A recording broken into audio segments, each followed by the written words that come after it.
আমাদের জাতীয় দলের ৪৭তম প্রতিষ্ঠাবার্ষিকী উপলক্ষে কালিয়া থানা ও পৌরসভা কর্তৃক আয়োজিত আজকের এই আলোচনা সভা সম্মানিত সভাপতি, সম্মানিত প্রধান অতিথি, সম্মানিত বিশেষ অতিথি, সম্মানিত প্রধান বক্তা এবং আমার সামনে সম্মানিত কালিয়া পৌর এবং বিভিন্ন ইউনিয়ন থেকে আগত সংগ্রামী সাথী ও বন্ধুরা, আজকের বক্তব্য আমার জন্য না, একটা ইতিহাস আমরা তৈরি করেছি।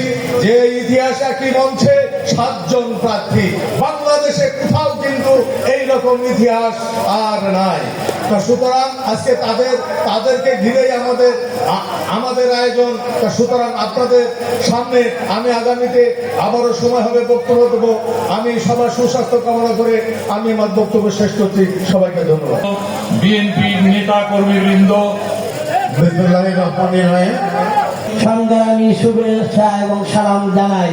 সুধীবৃন্দ, আসসালামু আলাইকুম। উপস্থিত নেতৃবৃন্দ, নড়াইল, লোহাগাড়া, কালিয়া,